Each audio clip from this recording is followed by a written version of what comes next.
पश्य मे पार्थ रूपाणि शतशोऽथ सहस्रशः नानाविधानि दिव्यानि नानावर्णाकृतीनि च।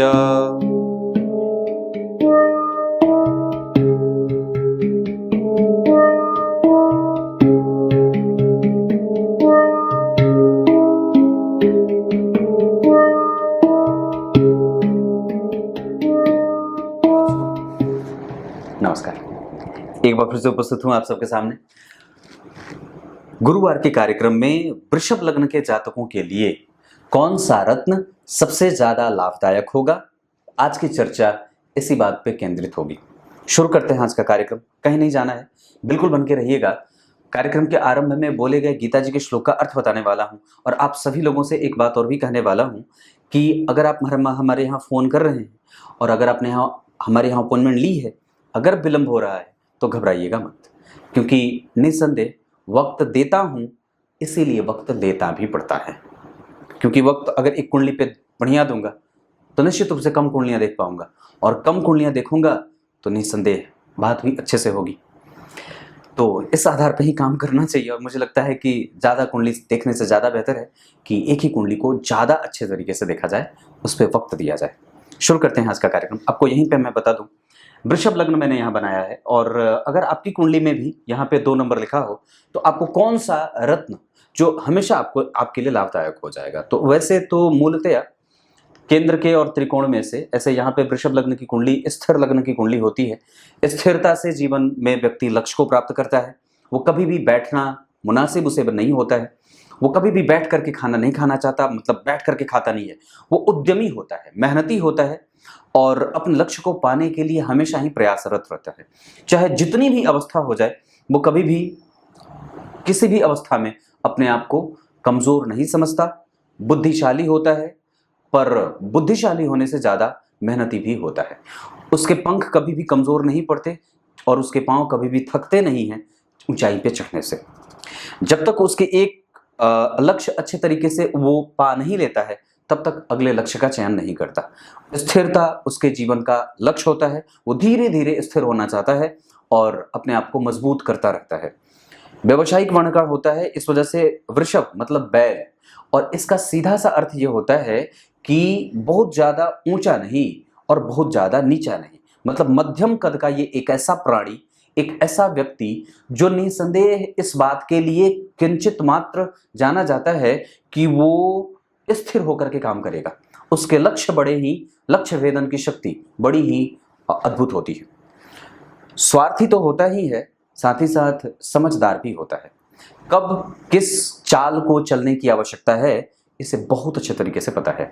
दूसरे नंबर पे अगर आप इस लग्न को और भी स्पष्टीकरण के रूप में देखना चाहें तो आपको एक ही बात बता दूं, लगातार उद्यम में रत रहना, बिना किसी के काम में पड़े हुए अपने काम पे लगातार लगे रहना, किसी के बारे में कोई नुक्ताचीनी न करना, अपने काम से काम रखना, अपने काम पे फोकस करना और लगातार लक्ष्यों को हासिल करते रहना। एक लक्ष्य प्राप्त किया, दूसरा लक्ष्य तैयार है, दूसरा लक्ष्य प्राप्त किया, तीसरा लक्ष्य तैयार है। इस तरीके से इनके जीवन की गति आगे बढ़ती है और थोड़े कामुक, खर्च करने में इनको थोड़ा संकोच होता है। इस वजह से इनके पास बजट बना रहता है। कौन से वस्तु पे कितना खर्च करना है, मैनेजमेंट इनकी बड़ी तगड़ी होती है। संधान बड़ा अच्छा होता है। लक्ष्य ऊंचे हो या नीचे, इनको प्राप्त करना इनके लिए बहुत ज्यादा आसान होता है, क्योंकि ये मेहनती होते हैं। इसके अतिरिक्त इनकी रणनीति भी बड़ी फोकस से युक्त होती है।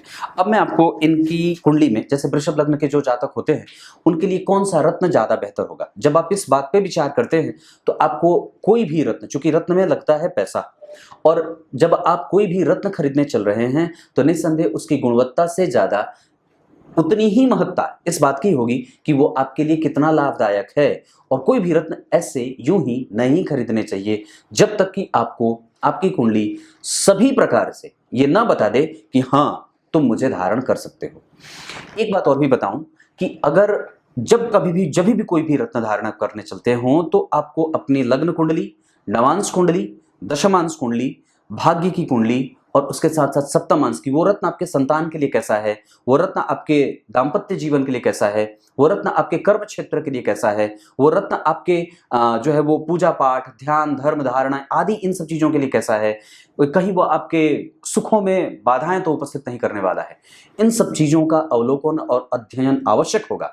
नहीं तो एक दफा हो सकता है कि आपने कुछ छोटी छोटी चीजों का ध्यान ना रखा और तुरंत रत्न पहना, अगले ही पल संतान को कुछ हो जाए, पत्नी का स्वास्थ्य कमजोर होने लगे, आपके माता पिता से आपके संबंध में कमजोरी आने लगे, आपके कलीग वगैरह के साथ आपके संबंधों में कमजोरी आने लगे। इसका मतलब है कि निसंदेह वो रत्न निगेटिव भी हो रहा है। हम कई बार इन सब चीजों पे विचार नहीं करते, इस वजह से ही कई बार यूं ही कुछ भी पहन लिया, किसी का दिया हुआ, कहीं से भी कुछ भी सस्ता। रत्न मतलब रत्न होता है, वो रत्न है और वो सस्ता नहीं हो सकता। रत्न का मतलब होता है रत्न, जिसके मूल्य और जिसके कीमत की कोई वो ना तो शुरुआत है और ना कोई अंत है। पत्थर पत्थर होता है और रत्न रत्न होता है। ये बात बड़े ही समझदारी से समझने वाली है। वस्तुतः वृषभ लग्न की कुंडली, जैसे मैंने कल मेष लग्न की कुंडली के लिए बताई थी बात, तो वृषभ लग्न की कुंडली के लिए बुध का रत्न 1 नंबर पे बनेगा। दूसरे नंबर पे स्वयं शनि का रत्न नीलम या नीली बन सकता है प्रमुखतया। तीसरे नंबर पे इस कुंडली के लिए सूर्य का रत्न माणिक्य बन सकता है। तीसरे नंबर पे, मतलब पहले नंबर पे आपको फोकस कहां करना है, आपको विचार करना होगा कि आपकी कुंडली में बुध कैसे बैठे हैं। विचारणीय है, अगर बुध यहां बैठे हों, यहां बैठे हों, यहां बैठे हों, यहां बैठे हों, यहां बैठे हों, यहां बैठे हों, यहां गुरु के साथ बैठे हों, यहां बैठे हों, या यहां नहीं बैठे हों, यहां नहीं बैठे हों। लग्न कुंडली की बात कर रहा हूं। अगर नवांश कुंडली में वो अच्छे बैठे हों तो यहां भी बैठे रहेंगे तो नवांश कुंडली पे विचार किया जा सकता है कि आप बुध का रत्न धारण कर सकते हैं। अगर वहीं दशमांश कुंडली में भी लग्नेश बन जाते हो और लग्न में बैठे हों तो यहाँ पे अगर वो 12 नंबर में भी लग्न कुंडली में बैठे रहेंगे तो नवांश और दशमांश कुंडली में अगर उनकी स्थिति अच्छी बन रही होगी तो निस्संदेह आप रत्न धारण कर सकते हैं। पहले नंबर पे किससे विचार करना है, रत्न से। अगर आप बुध का रत्न पन्ना धारण करेंगे सोने में तो बुद्धि का और ज्ञान का, रिकग्निशन का, भाग्य का, संतान का, प्रेम का, ऐश्वर्य का, सुख का, समृद्धि और शांत चित्त होकर के, दत्तचित्त होकर के आप अपने लक्ष्य का संधान कर पाएंगे। इस क्षेत्र में बुध का रत्न आपको लाभ कर सकता है। मतलब अगर आप वृषभ लग्न के हैं तो ओपल पहनने से ज्यादा जरूरी होगा कि आप पहले एक बार बुध के रत्न पन्ना पे विचार करें। हाँ, अब विचारणीय ये है कि आपकी कुंडली में दशा किसकी चल रही है, बुध की है, शुक्र की है, शनि की है, सूर्य की है या राहु की है।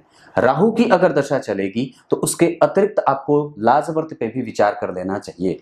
अगर शुक्र की दशा चल रही है तो निसंदेह आप बुध और शुक्र में से जब भी देखा कि शुक्र की स्थिति हर जगह अच्छी बन रही है तो शुक्र का रत्न भी पहना जा सकता है।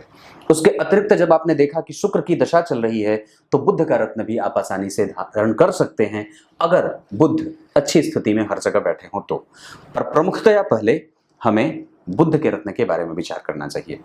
दूसरे नंबर पे मैंने बात कही कि शनि का रत्न नीलम या उसको धारण करने से पहले आपको नीली पे विचार कर लेना चाहिए, क्योंकि वस्तुतः हमें एक क्रूर ग्रह के किसी भी रत्न को धारण करने से पहले उसके स्टडी की आवश्यकता होगी कि वो किन किन भावों में और किन किन चार्ट में कैसे कैसे पोजीशन को बना करके और किन किन भावों का अधिपति होकर के कहां बैठा है।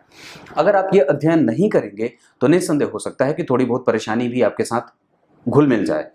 इस वजह से हमें यहाँ निस्संदेह शनि का रत्न आपके लिए लाभदायक होता है, क्योंकि वृषभ लग्न की कुंडली के लिए शनि योग कारक होते हैं और वो अगर अच्छे बैठे हों, चाहे लग्न में, चाहे नवांश में, चाहे दशमांश में, चाहे अल्टीमेटली D60, D27, D24 आदि में, तो आपको निस्संदेह ये रत्न लाभ कर सकता है। पर ये ध्यान देने वाली बात होगी कि अगर आपकी कुंडली में सूर्य की दशा चल रही है, अगर आपकी कुंडली में मंगल की दशा चल रही है, अगर आपकी कुंडली में केतु की दशा चल रही है तो थोड़ी बहुत सावधानी भी वहां बरतनी होगी। उसके वनिस्पत अगर आपकी कुंडली में वहीं शनि की दशा हो, शुक्र की दशा हो, बुध की दशा हो या राहु की दशा चल रही हो तो फिर भी आप अगर शनि आपकी कुंडली में अच्छे बन रहे होंगे अगर हर जगह, तो निस्संदेह शनि का रत्न आप द्वितीय नंबर पे, बुध के बाद दूसरे नंबर पे शनि का रत्न नीलम या नीली, पहले तो नीली ही धारण करके देख लेना चाहिए, धारण कर लेना चाहिए। चांदी में नीली और सोने में नीलम, ये बातें क्लियर हो गई होंगी, मुझे बिल्कुल भी नहीं लगता है कि आप लोग कंफ्यूज हो रहे होंगे। क्लियर है? तीसरे नंबर पे जो रत्न बनता है वो बनेगा सूर्य का रत्न माणिक्य, क्योंकि इस कुंडली के लिए वो सुख भाव के अधिपति होते हैं, क्रूर ग्रह होते हैं, शुभ ग्रह होते हैं। शुभ ग्रह होने के साथ साथ क्रूरता उनमें होती है, क्योंकि उनके पास जबरदस्त तेज होता है, वो तीव्र है, इस वजह से उसके पास किसी का टिकना अस्त कर देने के बराबर हो जाता है। इसके लिए मैंने बात कही कि अगर जन्म कुंडली के चतुर्थ भाव के अधिपति यानी कि सुखेश का रत्न हम धारण करते हैं, अगर लग्न में बैठे हों, धन में बैठे हों, चतुर्थ में बैठे हों, पंचम में बैठे हों, यहाँ पे भी बैठे हों, तो भी बन सकते हैं। दाम्पत्य में थोड़ी बहुत कमजोरी कभी कभी दे सकते हैं, हालांकि वो उतना भी नहीं होगा। यहाँ पे भी पहन सकते हैं, खास करके जब शनि या गुरु के साथ बैठे हों तो और भी ज्यादा लाभदायक हो जाए। यहाँ भी पहन सकते हैं, यहाँ भी पहन सकते हैं, यहाँ भी पहन सकते हैं। अगर ये स्थिति लग्न कुंडली, नवांश कुंडली और दशमांश कुंडली में बन रही हो तो। इसके अतिरिक्त अगर सूर्य का रत्न आप माणिक्य धारण करने जा रहे हैं तो आपको दशाओं पे भी जरूर ध्यान दे देना चाहिए। जैसे मान लीजिए शनि की दशा चल रही हो, राहु की दशा चल रही हो, शुक्र की दशा चल रही हो, तो आपको थोड़ा बहुत विचार करना होगा। अगर वो दशा यूं निपटने वाली है, मतलब तुरंत ही खत्म होने वाली है, तो अगर मान लीजिए राहु की दशा चल रही है और अगर आप माणिक्य धारण करते हैं तो उसके अतिरिक्त आपको राहु का रत्न लाजवर्त भी साथ में जरूर धारण कर लेना चाहिए। यह सस्ता पत्थर होता है और मैं समझता हूं कि मैंने अपने जो है वो बहुत सारे लोगों पे ये आजमा करके देखा है कि राहु का रत्न जितना गोमेद लाभ नहीं करता, उससे ज्यादा लाजवर्त को लाभ करते देखा गया है। ये बात मैंने भी पाई और ये कई बार मुझे देखने में भी मिला। तो ये स्थिति आपकी कुंडली में माणिक्य को लेकर के हो सकती है। माणिक्य जहां आपकी कुंडली में सुख की वृद्धि कर सकता है, संतान की न होने की स्थिति में आपको पौरुषत्व और पुरुषार्थी बना सकता है, साथ ही साथ आपके सभी प्रकार के लक्षणों का आप में आदान प्रदान करवा सकता है। संतान संबंधी श्रेष्ठ जन, कुटुंब का सुख, कोर्ट केस कचहरी आदि के मामले चल रहे हो, किसी भी प्रकार का झगड़ा लड़ाई चल रहा हो, आपके प्रभावों में कमजोरी आप महसूस करते हो, अपने आत्मबल में कमजोरी महसूस करते हो, एनर्जेटिक फील ना करते हो, आत्मबल की कमजोरी के साथ साथ कई बार कई तरह की बीमारियां बन रही हो, तो निसंदेह इसमें सूर्य का रत्न माणिक्य आपको फायदा कर सकता है। जैसे पेट की, जैसे बालों की, जैसे नेत्रों की, जैसे मांसपेशियों की, जैसे हड्डियों की, आदि आदि समस्याएं जो प्रायः अगर परेशान कर रही हैं तो आपको सूर्य का रत्न माणिक्य भी लाभ कर सकता है। अब मैंने आपको यहां तक बताया, जैसे सबसे पहले मैंने बुध के बारे में बताया, पन्ना। दूसरे नंबर पे मैंने शनि के रत्न नीलम या नीली, ये आपके भाग्य के लिए और आपके कई प्रकार से कर्म क्षेत्र के लिए लाभदायक हो सकते हैं, क्योंकि ये इन दोनों भावों के अधिपति होते हैं। अगर वो कहीं भी बैठे हो, जैसे शनि को ही मान लेते हैं लग्न में बैठे हो, तो आपके अंदर गंभीरता, आपके वाणी और आपके प्रभावों में वृद्धि, साथ ही साथ गंभीर कार्यों में सफलता। इसके अतिरिक्त यहाँ भी बैठे हो, यहाँ भी बैठे हो तो भी चलेगा, पर यहाँ से ज़्यादा अगर यहाँ बैठे होंगे तो ज़्यादा परिणाम देने वाले होंगे। यहाँ पे भी बैठे होंगे तो भी धारण कर सकते हैं, यहाँ बैठे होंगे और मंगल की दृष्टि पड़ रही होगी तो थोड़ी अच्छी बात होगी। यहाँ पे धारण करेंगे तो हो सकता है कि वो आपको कुछ धन वगैरह की स्थिति में भी लाभ दिलवा सकते हैं। यहाँ तो कहने की कोई बात ही नहीं है। यहाँ पे कर्म क्षेत्र और यहाँ पे थोड़ी बहुत कमजोरीपन के साथ यहाँ और यहाँ रहेंगे तो थोड़ी कमजोरी हो जाएगी, किसी भी चार्ट की बात कर रहा हूँ। तो मैंने ये बात कही कि बुध का रत्न पन्ना और शनि का रत्न नीलम या नीली, और तीसरे नंबर पे मैंने सूर्य के बारे में बात करी। तो इन तीनों के बाद आप चौथे रत्न के बारे में किस रत्न को चुनना चाहेंगे? अगर बात ये बनती है कि मुझे तीनों में से कोई सूट नहीं किया या तीनों मैंने पहन के देख लिए, तो फिर चौथे रत्न के बारे में आपको जब भी विचार करना चाहिए तो उसके लिए आपको देवगुरु बृहस्पति का रत्न पुखराज, सफेद वाला जो सफेद पुखराज होता है, या फिर उसके अतिरिक्त आप चौथे नंबर पे आकर के ओपल के बारे में विचार कर सकते हैं। अगर शुक्र की दशा आरंभ में आ रही है या फिर आप अभी एक्टिव है, आपकी कुंडली में शुक्र की दशा चल रही है और शुक्र कहीं से भी बहुत अच्छी स्थिति में हर जगह देखे जा रहे हो, जैसे लग्न में भी, नवांश कुंडली में भी अच्छे भाव के अधिपति हैं, दशमांश कुंडली में भी अच्छे भाव के अधिपति होकर के अच्छे भाव में बैठे हों या वर्गोत्तम होते हों, अस्त न होते हों, तो इतनी सारी चीजें होने के बावजूद और आप अगर आलसी ना हो, आपके अंदर अगर कामुकता अधिक ना हो, उस शुक्र के ऊपर अगर मंगल की और शनि की दृष्टि ना पड़ रही हो, राहु की दृष्टि ना पड़ रही हो, तो निसंदेह शुक्र का रत्न भी आप धारण कर सकते हैं। ये मैं चौथे नंबर पे रख रहा हूं क्योंकि मेरे लिए ये बहुत ज्यादा आवश्यक इस बात की है कि व्यक्ति के ऊपर से कहीं ऐसा ना हो कि वो भोगी हो जाए, विलासी हो जाए और प्रवृत्ति काम करने वाली ना हो करके आराम तलबी हो जाए। कोई आवश्यक नहीं है कि मेरे कहने का यहाँ मतलब ये नहीं है कि आप शुक्र का रत्न अगर पहनेंगे तो आप भोगी प्रवृत्ति को धारण कर लेंगे, ऐसा नहीं है, क्योंकि वही शुक्र जन्म कुंडली के रोगेश भी होते हैं, इस वजह से हमें मंथन करने की आवश्यकता अवश्य होती है, क्योंकि वो रोग भाव के अधिपति होते हैं और कोई भी ग्रह अपने मूल त्रिकोण राशि का प्रभाव ज्यादा करता है। दूसरे नंबर पे हम एक बात और भी कर सकते हैं, जैसे कि अगर हम शुक्र का रत्न सबसे पहले, चूंकि लग्नेश होते हैं, पंचमेश और नवमेश का रत्न सबको आपको आसानी से, जिसको ज्योतिष का जब ही नहीं आता है वो भी आराम से आपको कहेगा कि आप शुक्र का रत्न ओपल पहन लीजिए, या तो फिर बुध का रत्न पहन लीजिए, या तो फिर शनि का पहन लीजिए। पर हमें इसके पहले अगर हमारी कुंडली में गुरु और शुक्र, ध्यान से समझने की बात है, अगर हमारी कुंडली में गुरु और शुक्र में से गुरु की स्थिति ज्यादा अच्छी बन रही होगी तो निस्संदेह मुझे लगता है कि हमें ओपल से ज्यादा गुरु के रत्न पे विचार कर लेना चाहिए। ये बात बहुत समझदारी से युक्त हो सकती है। अगर आपके कुंडली में, नवांश कुंडली में गुरु का रत्न क्यों बन रहा है? क्योंकि वो अच्छे बैठे हैं। क्यों बन रहा है दशमांश में? क्योंकि वो अच्छे बैठे हैं। क्यों बन रहा है सप्तमांश में? क्योंकि वो अच्छे बन रहे हैं। क्योंकि वो बाकी के अन्य चार्ट में अगर गुरु की स्थिति, क्योंकि वृषभ लग्न की कुंडली के लिए गुरु का कोई बहुत ज्यादा महत्व रोल नहीं होता, क्योंकि वो अष्टम और एकादश में के अधिपति होते हैं और वो पापी भाव भी होता है और उनकी मूल त्रिकोण राशि अष्टम भाव में फंस चुकी होती है। परंतु फिर भी अगर वो लग्न में बैठ जाएं, चतुर्थ में, सप्तम में या दशम में, त्रिकोण में, तो मैं एक बार विचार अवश्य कर सकता हूं कि हमें गुरु का रत्न विचार कर लेना चाहिए। मान सकते हैं, ये कोई भी गलत निर्णय नहीं होगा। और मैं समझता हूं कि यहां पे वो आपको कुछ विशेष मामलों में, जैसे अगर यहां भी बैठे हो तो भी नुकसान नहीं है, रोग व्याधि यहां पे रहेंगे तो आपको धन दे सकते हैं और अचानक से धन प्राप्ति के योग बना देंगे। यहां बनेंगे तो थोड़े व्यवसाय वगैरह में आपको लाभ की स्थिति दे देंगे। यहां पे भी, यहां बैठेंगे तो वो संपूर्ण यज्ञों की प्राप्ति करवाते हैं और 12वें भाव में बैठेंगे तो आपके व्यय को कंट्रोल करने का काम करेंगे। मतलब वो गलत जगह पे एक्स्ट्रा बेनिफिट देने के साथ साथ आपको गलत जगह पे व्यय भी आपका नहीं कराते हैं। तो इतनी सारी चीजें जब तक आप विचार नहीं करते हैं तब तक आपको रत्न धारण करने से पहले विचार करना चाहिए। तो बाकी की चीजें तो बचती नहीं है, क्योंकि आपने सबसे पहले बुध को देख लिया, दूसरे नंबर पे आपने जो है वो सूर्य को देख लिया, तीसरे नंबर पे आपने जो है वो शनि को भी पहचान लिया और चौथे नंबर पे गुरु को देखा। पांचवें नंबर पे जो बात आएगी, अब हमारे दिमाग में ये आएगी कि हमारे ऊपर से राहु की दशा हो, शुक्र की दशा हो या शनि की दशा हो और शुक्र अच्छे बन रहे हो हर जगह, जैसे लग्न में, नवांश में, दशमांश में, बाकी के अन्य चार्ट में, और उनकी स्थिति बहुत अच्छी बने, क्योंकि अधिकतम बार, कई बार देखा गया है, क्योंकि शुक्र बुध अस्त हो जाते हैं अधिक बार। तो ऐसा नहीं है कि अगर ग्रह अस्त हो गया तो हम उसके रत्न नहीं धारण कर सकते, ऐसा नहीं है। हमें सिर्फ इतनी बात ध्यान में रखनी है कि वो अस्त होने के बावजूद कितने पोजीशन पे बैठा है, मतलब उसकी डिग्री कितनी है, वो कितने डिग्री पे, जैसे 17 डिग्री पे जाकर के, और 17 डिग्री पे शुक्र बैठे हैं और 18 डिग्री पे जाकर के वो बैठे हों, सूर्य बैठे हों, तो ऐसी अवस्था में वो निकट तो है लेकिन उसके पास अपना बल भी है, क्योंकि वो अवस्था में, अच्छी अवस्था में है और उसको कुछ ना कुछ क्रेडिट मिल जाएगा। इस कारण से हम यहाँ पे शुक्र का रत्न ओपल भी जरूर विचार कर सकते हैं। कुछ नंबर पे एक बात और भी कहूं कि मैं समझता हूं कि जो नए जातक हैं, जो नए वर्ग के हैं, उनको क्रमशः अगर ओपल में और गुरु के रत्न पुखराज में देखना हो तो गुरु का रत्न पुखराज उनको ज्यादा ठीक रहेगा, क्योंकि ऐसी स्थिति में कि युवावस्था में कई बार आप अनियमित होते हैं, कई बार आपके अंदर जो है वो धार्मिकता कम होती है, तो गुरु का प्रभाव, अगर गुरु का रत्न पहना जाता है तो कई बार उसमें लाभ भी होते देखा गया।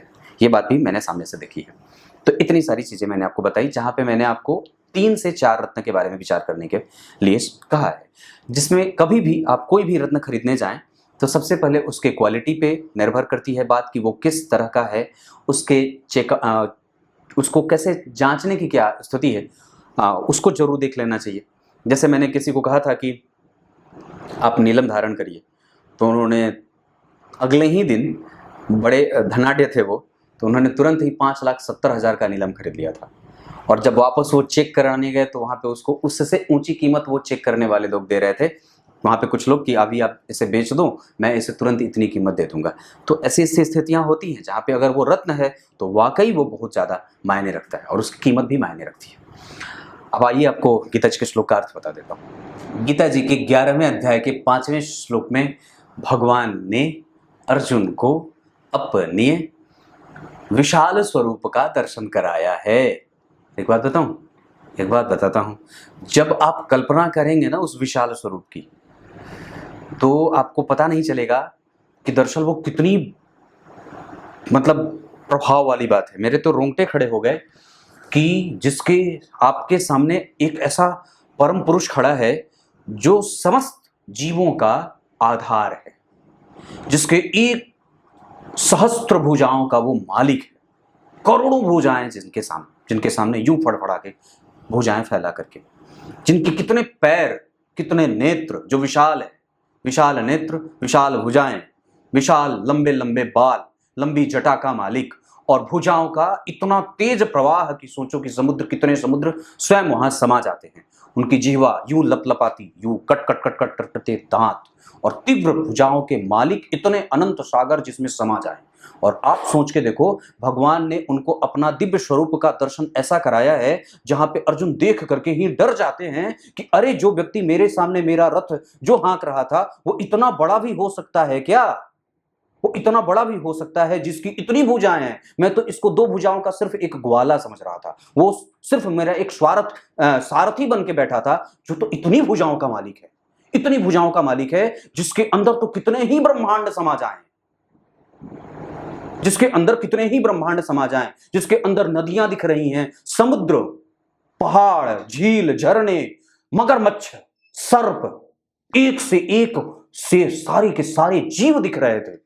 भुजाओं का मालिक एक से एक अस्त्र शस्त्र से सुसज्जित था और एक से एक आभूषण से युक्त था, जिसके अंदर आप कल्पना नहीं कर सकते कि नृसिंह अवतार से लेकर के वाराह अवतार तक, रामावतार से लेकर के कृष्णावतार तक समस्त रूपों का भगवान ने वहां दर्शन करा दिया है, और इतनी विलक्षणता से कि सामने सिर्फ और सिर्फ वो उसी को दिखे हैं जो उनको देखना चाहता है। कुछ इसी तरीके से आज के कार्यक्रम का समापन करते हैं। तब तक के लिए इजाजत दीजिए, कल एक वापस उपस्थित होंगे आप सबके सामने। तब तक के लिए बहुत बहुत नमस्कार।